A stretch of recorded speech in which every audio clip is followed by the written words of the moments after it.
नमस्कार दोस्तों, स्वागत है आपका 5 क्वेश्चन सीरीज़ में। और इसमें पढ़ाया जा रहा है परसेंटेज। इससे पहले 37 वीडियोस बन चुकी हैं, 38th वीडियो है ये। और उम्मीद करता हूँ कि पहले की वीडियो आपने सारी देखी होंगी। चलिए देखते हैं आज कौन से क्वेश्चन हम पढ़ने वाले हैं। If the numerator of fraction is increased bye 200% and denominator is increased bye 350%, the resultant fraction is 5/2। What was the original fraction? तो माना दोस्तों कि जो फ्रैक्शन था ओरिजिनल वो x/y था। अब वो कह रहा है कि जो न्यूमरेटर है उसमें 200% इंक्रीज़ कर दिया।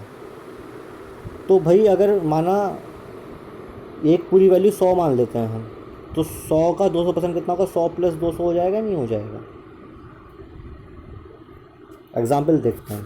भाई 100 रुपये हैं, 100 रुपये का आप निकालो 200% कितना आएगा? 100 × 200/100, तो 200 रुपये आ जाएगा ना। 100 रुपये का 200% कितना आएगा? 200 रुपये आ जाएगा। ये इतना इंक्रीज़ कर दिया, इतना प्लस कर दिया। बात समझ में आ रही है? ऐसे ही वाई का जो है 350% इंक्रीज़ कर दिया। माना वाई भी अगर हम 100 मान लेते हैं, वाई को भी 100 क्यों माना? क्योंकि अगर ये ना इंक्रीज़ करो तो 100 से तो कट जाएगा, तो x/y जो था वही आ जाएगा फ्रैक्शन हमारा। तो कोई चेंजेस नहीं हो रहे ना, मैंने इसलिए ऐसा नंबर ले लिया जिससे ईजी हो जाए। तो मैंने x को भी 100 मान लिया और y को भी 100 मान लिया। बात समझ में आ रही है? अब y में भी 350%, मतलब 350 इसमें ऐड कर दूँ। ये इक्वल टू कितना हो गया? 5/12 के। ये इक्वल टू 5/12। तो भाई x/y multiply by 300/450 is equal to 5/12। तो ये कट जाएगा 5 × 30, 5 निम 45, 3 दूनी 6, 3 तिया 9। दोस्तों ये 3 चौक 12 हो गया। तो मैं समझता हूँ 5/8। 5/8 is the answer. 5/8 is the original fraction. बात समझ में आ रही है? चलिए आगे बढ़ते हैं। A solution of salt and water contains 5% salt. If 20 liter of water is evaporated, then salt becomes 15%. Find the initial solution. दोस्तों जब भी क्वेश्चन इस टाइप के आएंगे ना, तो ये जो वैल्यू दी होती है इसको हम बाद में देखेंगे, पहले परसेंटेज पे ध्यान देते हैं। जो परसेंटेज दिया ये इंपॉर्टेंट है, इन पे ध्यान देना। ये वैल्यू पे बाद में ध्यान देते हैं। भाई सॉल्यूशन में क्या है वो लिख लो। सॉल्यूशन में भाई सॉल्ट है और वाटर है। तो पहले केस में 5% तो सॉल्ट हो गया, ऑब्वियस सी बात है 95% वाटर होगा। ठीक है। दूसरे केस में जब कुछ पानी एवोपरेट हो गया तो 15% सॉल्ट बच गया, तो ऑब्वियस सी बात है कि 85% पानी बचा होगा, है। तो दोस्तों ज़रा सोचो आप कि भाई सॉल्ट कम हुआ, सॉल्ट ज़्यादा हुआ? नहीं ना, केवल पानी में चेंज आया है ना। पानी तो भाप बन के उड़ा, सॉल्ट तो उतना ही है। तो भाई 5 से 15 कैसे हो गया? 5 से 15 नहीं करना ना हमें, सॉल्ट चेंज हुआ ही नहीं। तो सॉल्ट चेंज नहीं हुआ तो इसको बराबर करो 15 के। तो 5 × 3 और ये × 3। बात समझ में आ रही है? अब बराबर हो गए 15 ये 15 ये, हमारा काम ख़त्म हुआ। इतना सॉल्ट बराबर है, सॉल्ट में कोई चेंज हुआ ही नहीं, चेंज हुआ पानी के अंदर। अब ये कितना आएगा भाई? 5 × 3 = 15, हासिल किया 1, 9 × 3 = 27, 28, 285। 285 था और 85 रह गया, मतलब कि 200 पानी उड़ गया। 200 पानी उड़ गया। ठीक है, 200 पानी उड़ा कितने में? ये 15 है। 5 से 15 और 285, मतलब मिला के ये दोनों कितना होगा ऐड करके? 300। मेरी बात समझना ध्यान से। मतलब कि जब सॉल्ट का सॉल्यूशन जो है 300 है, तो पानी उड़ा कितना? 200। उल्टा लेके चलता है। 200 पानी उड़ा जब था सॉल्यूशन हमारा 300। एक उड़ता जब होता 300/200। उड़ा कितना है? 20। तो कितना हो जाएगा? 20 से यहाँ मल्टीप्लाई कर देंगे, तो 20 से धाम ये, मतलब कि 30 लीटर सॉल्यूशन था इनिशियल। 30 लीटर सॉल्यूशन था इनिशियल। बात समझ में आ रही है आपको मैंने कैसे करा? तो 300 को 200 से डिवाइड करना था, मल्टीप्लाई बाय जो दे रखा उससे करना था, तो इनिशियल सॉल्यूशन कितना है वो मिल जाता है। बात समझ में? चलिए, बोल रहे हैं 12 litre of mixture of acid and water contains 30% acid, how much litre of water should be withdrawn to make acid 40%। तो मैंने आपसे कहा था कि जो ये नंबर दे रखा होता है इस पर ध्यान नहीं देंगे शुरुआत में, केवल परसेंटेज पे ध्यान देंगे। भाई मिक्सचर जो है वो एसिड का है और वाटर का है, ये हो गया टोटल। भाई शुरुआत में 30% तो एसिड है और 70% बचा वाटर, तो मैं 3 और 7 लिख दूँ। भाई 30% एसिड है और 70% है वाटर, तो इससे क्या ये, तो 3/7 आ गया, कोई दिक्कत वाली बात नहीं। How much litre of water should be withdrawn to make acid 40%, तो 40 होगा एसिड और 60 होगा पानी, मतलब कि 4/6 और भी कट जाएगा ये आगे, 2 दूनी 4, 2 3 6। इसका मतलब की जाएगी 2 हो जाएगा एसिड और 3 हो जाएगा पानी। बात समझ में आ रही है? फिर वही बात, भाई एसिड चेंज किया आपने एसिड निकाला है, तो ऐसे एसिड क्यों चेंज हुआ? एसिड क्यों चेंज हुआ? एसिड चेंज नहीं करना, तो भाई अब चेंज कैसे नहीं होगा? भाई यहाँ पर कर लो मल्टीप्लाई 3 से, तो यहाँ भी कर लो 3 से मल्टीप्लाई, यहाँ कर लो 2 से मल्टीप्लाई, इधर भी 2 से मल्टीप्लाई कर लेते हैं।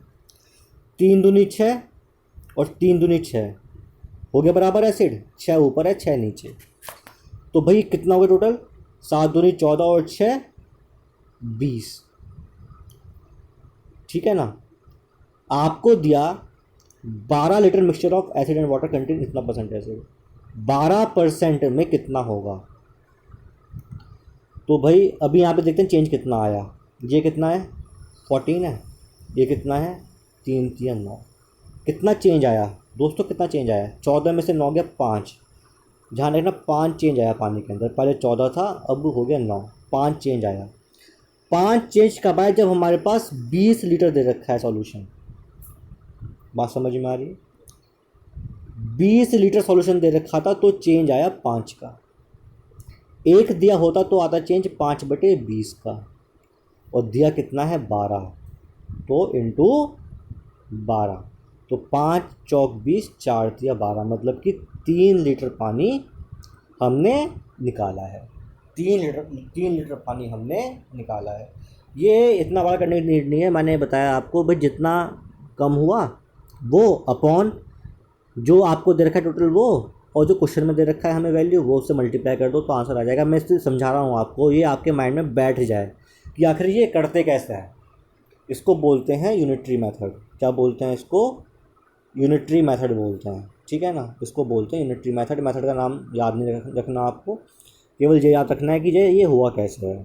भाई 20 जब था टोटल वैल्यू तो 5 पानी निकला, जब 1 होगा तो 5/20 पानी निकलेगा, और जब 12 होगा तो कितना पानी निकलेगा? 5/20 इंटू 12।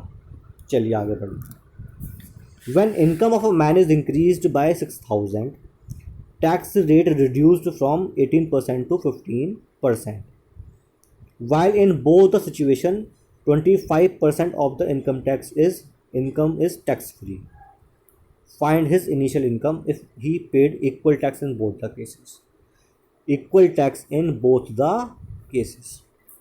तो भाई पहले केस में सपोज x मान लिया, उसकी इनकम इनिशियल x थी, इनकम x थी तो 25% तो इनकम पे टैक्स लग नहीं रहा, मतलब ऑब्वियस सी बात है कि 1/4 पे इनकम टैक्स नहीं लग रहा, तो बचा कितना? 3/4 पे इनकम टैक्स लग रहा है। इनकम के 3/4 पार्ट पे इनकम टैक्स लगता है। कितना लगता है? 18%।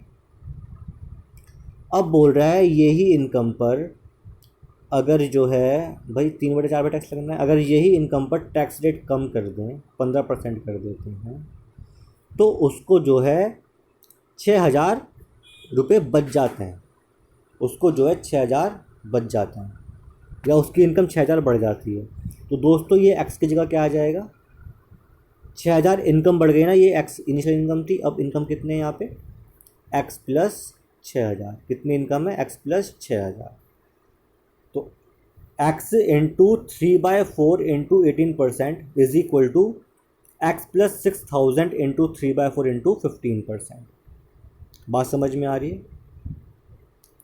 भाई पहले इनकम एक्स थी, अब टैक्स रेट 18 से 15% किया तो उसकी जो इनकम है वो बढ़ गई, उसकी इनकम 6,000 बढ़ गई। तो सॉल्व करेंगे इसको, आंसर मिल जाएगा हमें। ठीक है, 3 ये गया और ये सॉल्व करके आंसर मिल जाएगा। इसका एक तरीका दूसरा भी देख लेते हैं, ये सॉल्व हो जाएगा इजली, आंसर मिल जाएगा। चलो तरीका देखते हैं दूसरा। ज़रा आप यहाँ पर देखो कि ये 15% जो है ये टैक्स 6,000 पे भी लगाना, इस पे लगने की वजह से जो टैक्स रेट है कितना कम हुआ, जो ये 6,000 बढ़े। तो भाई इनिशियल इनकम पर जब 3% हमने टैक्स रेट कम कर दिया था तो ही तो 6,000 रुपये बचे थे। तो 6,000 पे 15% जो हमें टैक्स पे करना है वो किसके इक्वल है? एक्स में जो 3% कम किए थे उसके इक्वल है। जो एक्स इनकम थी, इनिशियल इनकम की जो थी, उसमें जो 3% रेट कम हो गया है, 18 से 15 पर आ गया है, उसकी वजह से 6,000 रुपये इसके बचे थे। तो 6,000 रुपये जो टैक्स पे करेगा वो that is equal to x पर जो 3% से टैक्स पे करता हूँ। बात समझ में आ रही? इससे क्या ये 3 पंजे 15 और 5 छिंग 30, मतलब कि उसकी इनिशियल जो इनकम थी वो 30,000 रुपये थी। तो ये दोस्तों क्वेश्चन होता है 10 सेकेंड के अंदर। जो पहला बताया था मैंने तरीका, उससे भी हो जाएगा। अगर आपको ये मेथड भूल गए हो, आप प्रैक्टिस नहीं करी है, तो वो तो आपके माइंड में रहेगा ही रहेगा। तो उससे क्वेश्चन सॉल्व करके आना, उसमें लगेंगे 20 सेकंड से 25 सेकंड। ठीक है, ऐसा नहीं है कि क्वेश्चन सॉल्व नहीं होने का। उससे भी मैंने आपसे अब भी कहा है, क्वेश्चन छोड़ के नहीं आना। ठीक है, अगर आपको लगता है कि क्वेश्चन आपको आता है और 1 मिनट से कम में मैं कर सकता हूँ तो करके आना है, और 1 मिनट से ऊपर लग रहा है तो क्वेश्चन छोड़ के आना है। चाहे वो आपको ट्रिक मालूम हो या नहीं मालूम हो, क्वेश्चन आता हो या नहीं आता हो। अगर क्वेश्चन 1 मिनट से ऊपर कंज्यूम कर रहा है तो मतलब कि आप 2-3 क्वेश्चन आपने अपने बर्बाद कर दिए जो आपको आगे मिलने वाले थे अच्छे क्वेश्चन, ईजी। ठीक है, तो 1 मिनट से ऊपर का क्वेश्चन जो भी आएगा उसे हमें छोड़ना है। बाद में टाइम बचता है तो करो। चलो, A man saves a certain part of his monthly income so that he can purchase a car in 16 months. ठीक है, find the percentage increase in his saving so that he can purchase the same car in 14 months.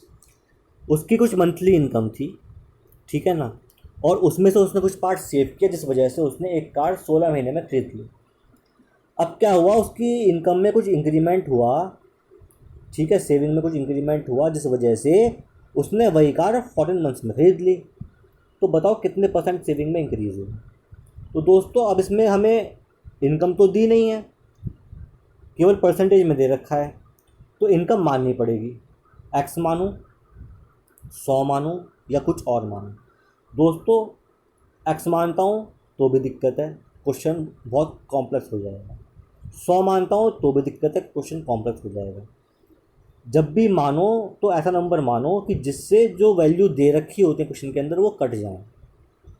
भाई 100 x से ना तो x को ना तो 16 काट सकता ना 14 काट सकता, ना ही 100 को 16 काट सकता ना 14 काट सकता।